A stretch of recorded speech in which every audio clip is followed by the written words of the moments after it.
민주당은 이성윤 후보 공천을 취소하라! 취소하라! 취소하라! 취소하라!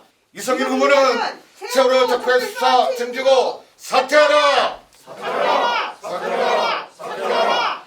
시민의 양심과 정의가 살아있는 도시, 성스러운 전주에 이성윤 같은 거짓 선지자, 거짓말쟁이, 정치, 검찰, 나부랭이들이 발디딜 틈은 없다.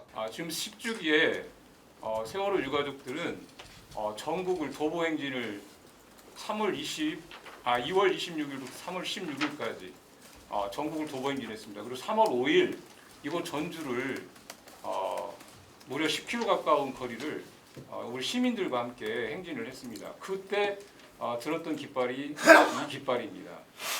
아직도 성역 없는 진상규명이 필요하다. 그걸 10년 동안 지금 요구하고 있는 겁니다. 그 출발점은 무엇이었습니까? 바로 이성윤 검사의 수사에서 시작된 겁니다. 보십시오. 이 두 피켓은 사실 저희가 이성윤 검사가 특히나 사고 원인을 주되게 담당했다라는 사실을 세월호 진상규명 활동을 해온 사람들은 대부분 알고 있습니다. 그런데 그분이 자기는 이제 구조 문제나 대통령의 7시간 문제에 대해서는 아무 관여한 바가 없고 그건 자기의 어떤 관할 소관이 아니다라고 하는 점에 대해서는 부분적으로 인정합니다. 그 부분에 대해서까지 저희가 어떤 반박을 할 생각은 별로 없습니다. 하지만 그분은 이 두 사건에 대해서 책임 있게 답변을 해야 됩니다. 하나는 홍가혜라고 하는 자원봉사자가 자원봉사 활동을 하는 과정에 해경이 구조 활동을 거의 하지 않는 모습을 보면서 그걸 언론에다가 공개를 했던 그런 적이 있었습니다. 아마도 기억을 되짚어 보시면 기억이 나실 겁니다. 그 홍가혜라고 하는 여성이 그 뒤에 어떻게 됐냐면 해경에 의해서 명예훼손으로 고소를 당합니다. 그 명예훼손 사건으로는 거의 이례적인 건데요. 구속 기소가 됩니다. 그리고 또 한 사건이 있습니다. 이것도 굉장히 어처구니 없는 사건인데요. 자원봉사로 갔던 민간 잠수사들이 하루에 한 번 이상 들어가면 안 되는 그 현장에서 2번, 3번, 4번까지도 그렇게 했던 분들입니다.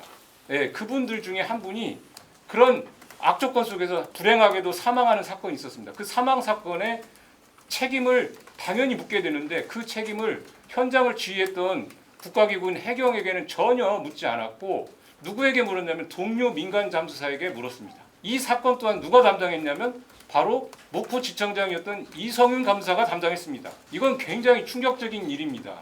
누가 봐도 이 두 사건은 그때 당시에 박근혜 정부의 요구, 이해관계에 아주 순응했던 그런 수사라고밖에 볼 수가 없는 겁니다. 바로 그거에 대해서 이성윤 검사가 저는 상식적으로 그러면 이 두 사건만 그랬겠는가? 그가 주되게 책임을 맡았다라고는 사고 원인 수사에 대해서는 그러면 전혀 달랐을까? 라고 하는 문제의식을 당연히 갖게 하는 두 사건이라고 생각합니다. 그리고 한 가지만 더 정확히 말씀을 드리겠지만 기자회견에는 모호하게 표현이 되어 있습니다. 초동 수사가 제대로 됐어야 되는데 그게 잘못됐다라고 하는 겁니다. 그리고 그것이 잘못됐기 때문에 이후에 여러분들 기억하시겠지만 2014년 10월 달에 그 수사가 발표된 뒤로 어떤 일들이 이어졌는지를 제가 말씀드리고자 하는 겁니다. 특검이 요구됐습니다. 그리고 650만 명의 국민이 서명을 해서 진상조사 특별법을 요구를 했습니다. 전국의 수많은 시민들이 동참했습니다. 저희도 그때부터 농성을 시작했던 겁니다. 그래서 진상규명을 반드시 하기 위해서 시민 농성장이 차려졌고 그리고 분향소로 이어졌던 겁니다. 그리고 아시겠지만 2015년, 15년도에 특별조사위원회가 있었고요. 17년도부터 18년 사이에는 현체조사위원회가 있었습니다. 2018년도부터 2019년도까지는 사회적 찬사 특별조사위원회가 있었습니다. 이 모든 조사위원회가 주되게 조사하고자 했던 내용 중에 한 가지가 뭐냐면 구조 문제만이 아니라 바로 사고 원인이었습니다.